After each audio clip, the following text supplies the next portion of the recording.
Hello everyone, कैसे हो। तो आज हम लोग पढ़ने जा रहे हैं गैस्ट्रिक ग्लैंड के बारे में।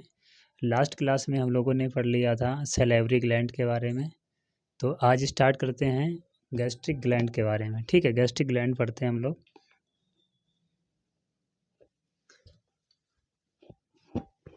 गैस्ट्रिक ग्लैंड की बात की जाए, इनकी लोकेशन की कि ये प्रेजेंट कहाँ पे होती हैं, तो ये प्रेजेंट होती हैं हमारे स्टोमक में। स्टोमक में एक लेयर होती है म्यूकोसा लेयर, और उस लेयर में पाई जाती हैं गैस्ट्रिक ग्लैंड। ठीक है, जो कि 3 टाइप की होती हैं। कितने टाइप की होती हैं? 3 टाइप की। तो स्टार्ट करते हैं गैस्ट्रिक ग्लैंड।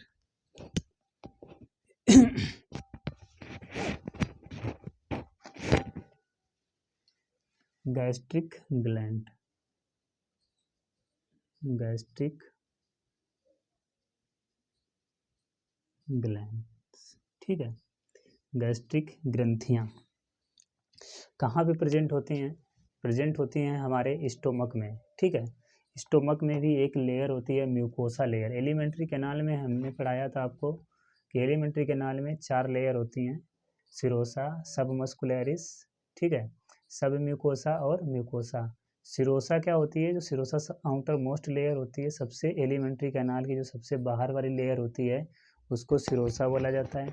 सबसे अंदर वाली जो एलिमेंट्री कैनाल की लेयर होती है उसे म्यूकोसा बोलते हो। ठीक है, इनर मोस्ट लेयर होती है। तो सबसे पहले अगर बात करेंगे गैस्ट्रिक ग्लैंड की, तो गैस्ट्रिक ग्लैंड कहाँ पे प्रेजेंट होंगी? स्टोमक में। ठीक है, स्टोमक में, आमाशय भी बोला जाता है इसको, स्टोमक में। स्टोमक का कुछ शेप इस टाइप से होता है, जे शेप बोलते हैं उसको। ठीक है, तो स्टोमक की जो इंटरनल लेयर होती है ये वाली, यहाँ पे गैस्ट्रिक ग्लैंड होती हैं, और यहाँ पे एक लेयर होती है म्यूकोसा लेयर।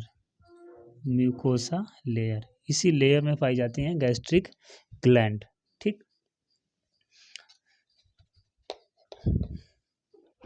तो एक पॉइंट लिखते हैं, प्रेजेंट कहाँ पे होती हैं? Present gastric glands present in mucosa layer of stomach. ठीक है, हमारे स्टोमक में एक लेयर होती है म्यूकोसा लेयर। उस लेयर में क्या पाई जाती हैं? गैस्ट्रिक ग्लैंड पाई जाती हैं, जो कि 3 टाइप की होती हैं। कितने टाइप की होती हैं? 3 टाइप की। ठीक है, तो mainly gastric glands mainly 3 types, mainly 3 types of gland. ठीक है, 3 टाइप की ग्लैंड्स होती हैं गैस्ट्रिक ग्लैंड। तो पहली ग्लैंड्स कौन सी होती है? फर्स्ट वाली ग्लैंड कौन सी होती है, और सेकंड वाली कौन सी होती है, और थर्ड वाली कौन सी होती है? पहली ग्लैंड होती है म्यूकस नेक सेल। कौन सी सेल? म्यूकस नेक सेल। म्यूकस नेक सेल, इसका एक दूसरा नाम भी होता है इसका एक दूसरा नाम होता है गॉबलेट सेल। गॉबलेट सेल, ठीक है। म्यूकस नेक सेल को दूसरे नाम से जाना जाता है गॉबलेट सेल के नाम से। और दूसरी जो ग्लैंड होती है हमारे स्टोमक में, ठीक है, दूसरी ग्लैंड होती है ऑक्जेंटिक ग्लैंड। ऑक्जेंटिक ग्लैंड, इसका भी दूसरा नाम होता है पैराइटल सेल। इसका दूसरा नाम होता है parietal gland. Parietal gland. Third कौन सी ग्लैंड होती है? थर्ड ग्लैंड होती है हमारी पेप्टिक ग्लैंड। पेप्टिक ग्लैंड, ठीक है, और इसका दूसरा नाम होता है चीफ सेल। चीफ सेल, इसका तीसरा नाम भी होता है zymogen cell. Zymogen chief gland या जाइमोजन ग्लैंड। ठीक है, तो हम लोगों ने क्या देखा है? गैस्ट्रिक ग्लैंड की बात कर रहे थे। गैस्ट्रिक ग्लैंड स्टोमक में पाई जाती हैं। स्टोमक में एक लेयर होती है म्यूकोसा लेयर। म्यूकोसा लेयर कौन सी होती है? स्टोमक की सबसे इंटरनल लेयर, ठीक है, वहाँ पे मिलती हैं गैस्ट्रिक ग्लैंड जो मेनली 3 टाइप की होती हैं। पहली म्यूकस नेक सेल या दूसरा नाम गॉबलेट सेल, दूसरी ऑक्जेंटिक ग्लैंड या पैराइटल ग्लैंड, तीसरी पेप्टिक ग्लैंड या चीफ ग्लैंड या जाइमोजन ग्लैंड, ठीक है। अब इनके अलग अलग काम होते हैं, ठीक है। जैसे म्यूकस नेक सेल की बात करें तो ये म्यूकस को सीक्रेट करती है, ठीक है। ऑक्जेंटिक की बात करें तो HCl और CIF को रिलीज करती है। पेप्टिक की बात करें तो ये कुछ एंजाइम को सीक्रेट करती है जो इनएक्टिव फॉर्म में होते हैं, ठीक है। तो म्यूकस क्या सीक्रेट करता है, म्यूकस सीक्रेट क्या करता है, म्यूकस नेक सेल क्या सीक्रेट करते हैं, म्यूकस, ठीक है, म्यूकस। और म्यूकस का फंक्शन क्या होता है, म्यूकस का काम क्या होता है, तो म्यूकस हेल्प्स इन लुब्रिकेशन, ठीक है, लुब्रिकेशन में क्या करता है, मदद करता है म्यूकस, ठीक। दूसरा फंक्शन क्या होता है,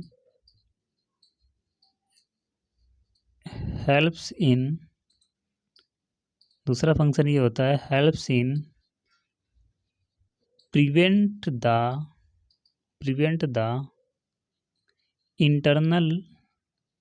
इंटरनल वॉल ऑफ स्टोमक, ठीक है। जो हमारा स्टोमक होता है, स्टोमक को प्रिवेंट कौन करता है, म्यूकस नेक सेल से निकलने वाली म्यूकस, ठीक है, म्यूकस नेक सेल निकलने वाली म्यूकस, जो म्यूकस निकलती है पहला काम तो ये होता है कि लुब्रिकेशन को बनाता है, ठीक है।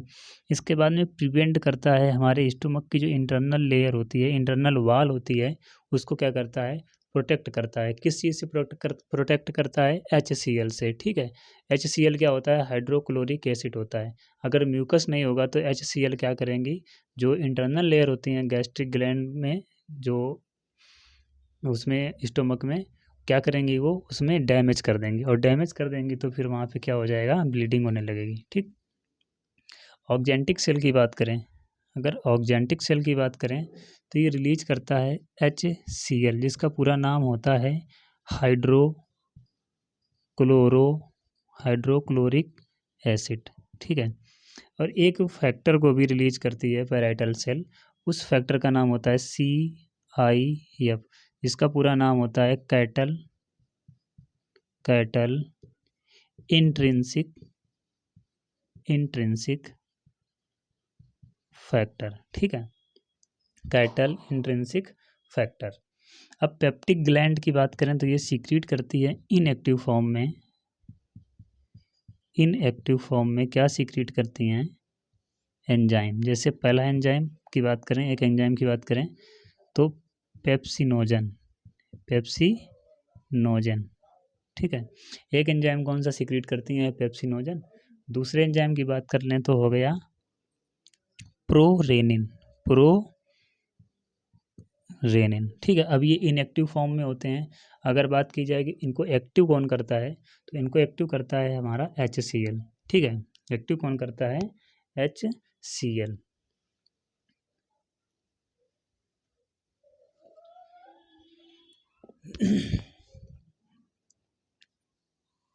HCl की अगर बात करें कि HCl के फंक्शन क्या होते हैं, HCl के फंक्शन क्या होते हैं, ठीक है। HCl के फंक्शन क्या होते हैं, तो HCl क्या करता है, किल्स द पैथोजेन, ठीक है। जो पैथोजेंस जाते हैं, जो बैक्टीरिया जाते हैं फूड के साथ में हमारे स्टोमक में, तो उसको HCl क्या करता है, किल कर देता है। दूसरा काम ये होता है HCl का, हेल्प्स इन आयरन एब्जॉर्प्शन, ठीक है, हेल्प्स इन आयरन एब्जॉर्प्शन, ठीक है। जो आयरन होता है, जो हम लोग आयरन लेते हैं, एलिमेंटल आयरन, तो उसको एब्जॉर्ब करवाने में कौन मदद करता है, HCl करता है, ठीक है। तीसरा फंक्शन HCl का ये होता है कि ये एक्टिव करता है पेप्सिनोजन और प्रोरेनिन को। HCl क्या करता है, एक्टिव करता है प्रोरेनिन और पेप्सिनोजन को। इसको मिटा लेते हैं।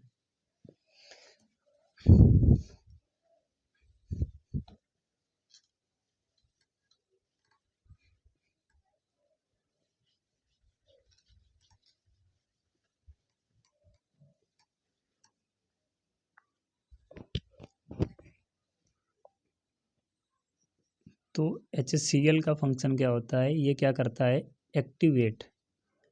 एक्टिवेट करता है किसको, एंजाइम्स को एक्टिवेट करता है। कौन से दो एंजाइम्स हैं, पहला कौन सा है, पेप्सिनोजन, ठीक है, पेप्सिनोजन कहाँ से आया था, चीफ सेल से, ठीक है। दूसरा कौन सा है, प्रोरेनिन।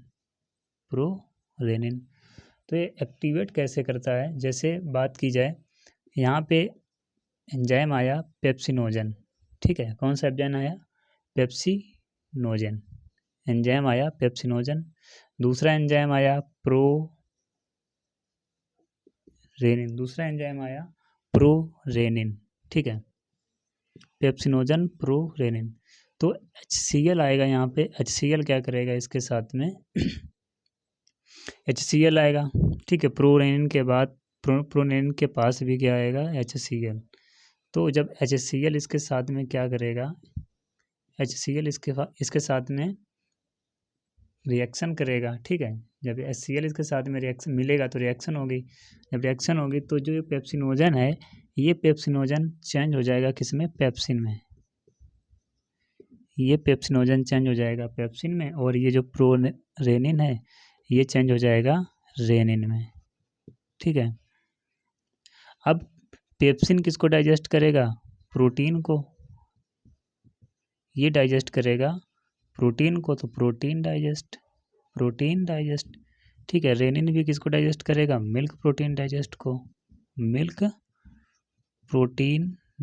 को, ठीक है। मिल्क प्रोटीन कौन सी होती है, केसीन, ठीक है, केसीन प्रोटीन कहाँ पाई जाती है, हमारे मिल्क में पाई जाती है। तो इतना कुछ हो गया, ठीक।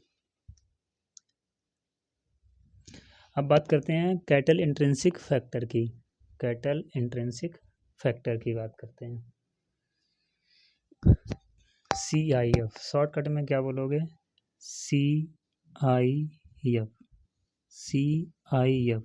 पूरा नाम क्या होता है, कैटल इंट्रिंसिक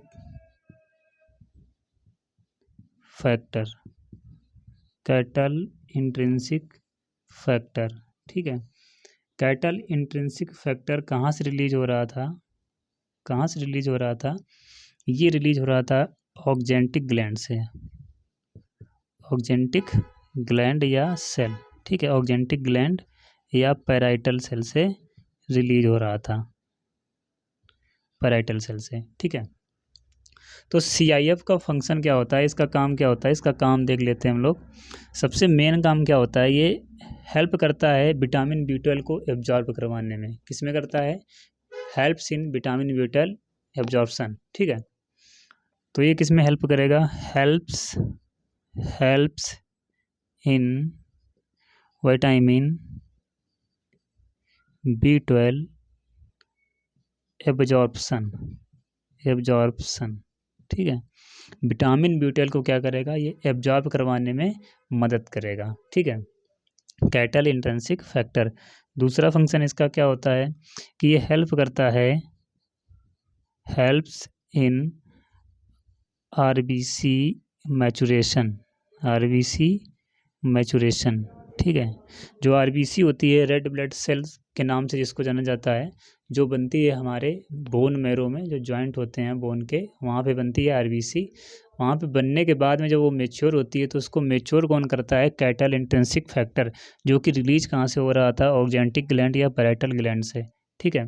तीसरा फंक्शन क्या होता है इसका, अगर पूछ लिया जाए कि डिफिशियंसी अगर हो जाए विटामिन B12 की, डिफिशियंसी ऑफ विटामिन B12, ठीक है,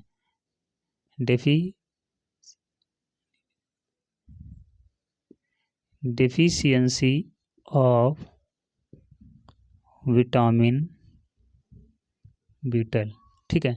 तो इससे क्या हो जाता है, अगर विटामिन B12 की कमी हो जाए बॉडी में तो हो जाता है परनीसियस एनीमिया, परनीसियस एनीमिया, ठीक है, परनीसियस एनीमिया हो जाती है। और अगर परनीसियस एनीमिया हो गई तो फिर जितनी प्रॉपर मात्रा में हमारे बॉडी को ऑक्सीजन मिलनी चाहिए वो मिल नहीं पाती है, ठीक है। उसकी वजह से क्या होते हैं, कई सारे रोग देखने को मिलते हैं बॉडी में। तो विटामिन ब्यूटेल के एब्जॉर्ब करवाने में कैटल इंट्रिंसिक फैक्टर मदद करता है। आरबीसी को मैच्योर करने में कैटल इंट्रिंसिक फैक्टर मदद करता है। अगर विटामिन ब्यूटेल की डिफिशियंसी हो जाती है, हमारे बॉडी में कमी हो जाती है, तो परनीसियस एनीमिया हो जाता है, ठीक है। एक बात और याद रखनी है, अगर कैटल इंट्रिंसिक फैक्टर या सीआईएफ हमारे बॉडी में नहीं बन रहा है तो विटामिन ब्यूटेल कितनी भी ले ली जाए हमारे बॉडी में वो एब्जॉर्ब नहीं हो पाएगी, ठीक है। विटामिन ब्यूटेल हमारे बॉडी में एब्जॉर्ब नहीं हो पाएगी, ठीक है। अगर बात करें इसका केमिकल नेम क्या होता है, इसका केमिकल नेम क्या होता है विटामिन ब्यूटेल का केमिकल नेम, ठीक है। रासायनिक नाम क्या होता है विटामिन ब्यूटेल का, साइनाकोबालेन, साइनाकोबालेमिन, साइनाकोबालेमिन, ठीक है। अगर बहुत ज़्यादा कमी हो रही विटामिन ब्यूटेल की, सीवियर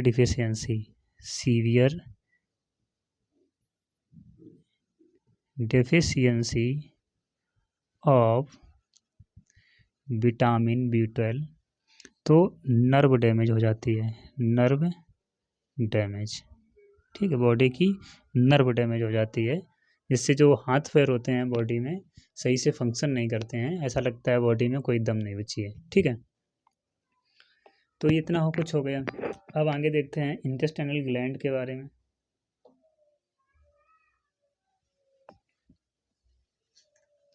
इंटेस्टाइनल ग्लैंड की बात करें तो ये भी जो म्यूकोसा लेयर होती है, म्यूकोसा लेयर में प्रेजेंट होते हैं, क्योंकि जो हमारे एलिमेंट्री कैनाल में लेयर होती हैं वो मुख्य रूप से या मेनली 4 प्रकार की होती हैं, और जो म्यूकोसा लेयर होती है वो हमारे एलिमेंट्री कैनाल की सबसे अंदर की लेयर होती है, ठीक है। तो क्या पढ़ेंगे, इंटेस्टाइनल ग्लैंड, ठीक है। ऐसी ग्लैंड जो हमारे इंटेस्टाइन में पाई जाती हैं उनको इंटेस्टाइनल ग्लैंड के नाम से जाना जाता है, ठीक है। इंटेस्टाइनल की ग्लैंड की अगर बात करें, जो इंटेस्टाइनल ग्लैंड होती हैं ये क्या करती हैं, सीक्रीट करती हैं। इंटेस्टाइनल ग्लैंड क्या करती हैं, सीक्रीट करती हैं इंटेस्टाइनल जूस। यहाँ से क्या निकलता है, इंटेस्टाइनल जूस, ठीक है। इंटेस्टाइनल जूस का मतलब क्या सीक्रेट कर रही हैं यहाँ पे, एंजाइम्स को सीक्रेट करेंगी, ठीक है। इंटेस्टाइनल जूस को सीक्रेट कौन कर रहा है, ग्लैंड, ठीक है।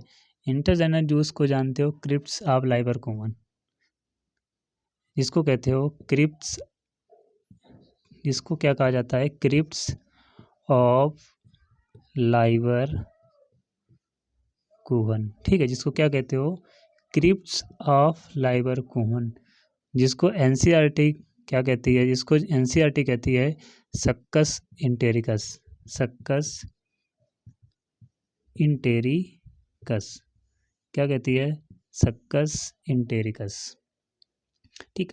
तो इंटेस्टाइनल ग्लैंड की बात कर रहा है, इंटेस्टाइनल ग्लैंड की बात कर रहा है, ये सीक्रेट करती हैं इंटेस्टाइनल जूस, ठीक है। जिसको क्या कहते हो, क्रिप्स ऑफ लाइबर कुहन, और जिसको किस नाम से जाना जाता है, सक्कस एंटेरिकस के नाम से जाना जाता है। इंटेस्टाइनल ग्लैंड कहाँ पे प्रेजेंट होती हैं, तो प्रेजेंट इन म्यूकोसा लेयर, कहाँ पे प्रेजेंट होती हैं, present in mucosa layer of intestine, ठीक है। इंटेस्टाइन में जो म्यूकोसा लेयर होती है, म्यूकोसा लेयर सबसे अंदर की लेयर होती है, इनर मोस्ट लेयर होती है, ठीक है। उस लेयर में क्या होती हैं, ग्लैंड प्रेजेंट होती हैं, और वो ग्लैंड क्या रिलीज करती हैं, इंटेस्टाइनल जूस, जिसको हम लोग क्रिप्स ऑफ लाइबर कुहन या जिसको हम जानते हैं सक्कस एंटेरिकस के नाम से, ठीक है।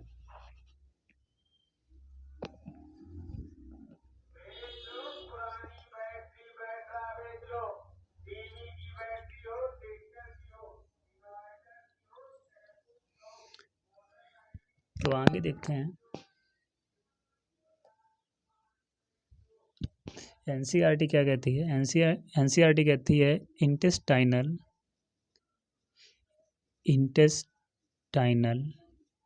juice secreted by intestinal gland,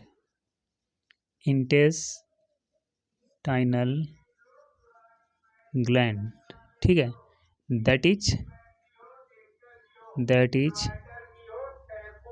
crypts of Leverkusen, जिसको जानते हो also known as succus entericus, ठीक है। एनसीईआरटी क्या कहती है? एनसीईआरटी कहती है intestinal juice secreted by intestinal gland that is crypts of Lieberkuhn, ठीक है, also known as succus entericus, ठीक। तो एनसीईआरटी क्या कहती है? जो इंटेस्टाइनल जूस होते हैं ये सीक्रेट किए जाते हैं इंटेस्टाइनल ग्लैंड के द्वारा, ठीक है। अब ग्लैंड है तो कुछ ना कुछ सीक्रेट करेगी। कौन कर रहा है? इंटेस्टाइनल जूस के द्वारा, intestinal juice secreted by intestinal gland, ठीक। जिनको क्या कहते हो? क्रिप्ट्स ऑफ लाइवरकुहन, जिसको जाना जाता है सक्कस इंटेरिकस के नाम से। तो कौन कौन से जूस होते हैं, ठीक है, देख लेते हैं। Mucus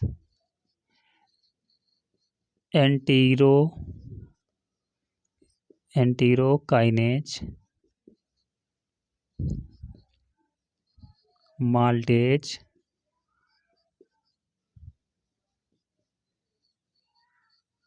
sucrase, lactase,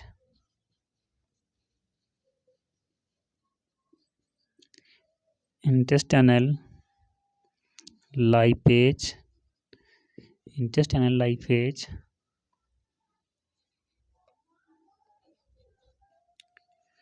डाईपेप्टाइडेज,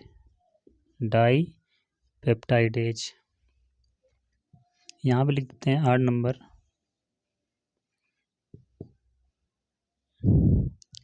nucleosidase, 9 number पे आता है न्यूक्लियोटाइडेज, ठीक है। इनकी अगर बात करें कि किस एंजाइम से क्या डाइजेस्ट होता है, तो न्यूक्लियोसाइडेज और न्यूक्लियोटाइडेज से डाइजेस्ट होता है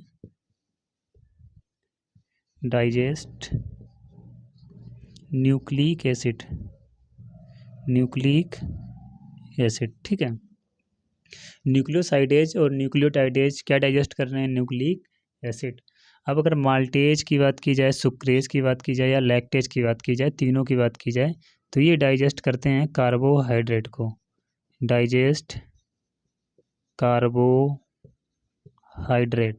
ठीक है, ये कार्बोहाइड्रेट को डाइजेस्ट करते हैं। वहीं अगर लाइपेज की बात करो या डाईपेप्टाइडेज की बात करो, तो ये दोनों क्या डाइजेस्ट करते हैं? लाइपेज और डाईपेप्टाइडेज क्या? प्रोटीन। डाईपेप्टाइडेज डाइजेस्ट करता है प्रोटीन को और लाइपेज डाइजेस्ट करता है फैट्स को, ठीक है, ठीक। तो हम लोगों ने आज क्या पढ़ा? ग्लैंड्स के बारे में पढ़ा, ठीक। ग्लैंड 3 प्रकार की पढ़ी, ऑक्जेंटिक ग्लैंड, पैराइटल ग्लैंड दूसरा नाम हो गया, या म्यूकस नेक सेल, या तीसरी सेल हो गई हमारी चीफ सेल, ठीक है। इसके बाद में इंटेस्टाइनल ग्लैंड पढ़े।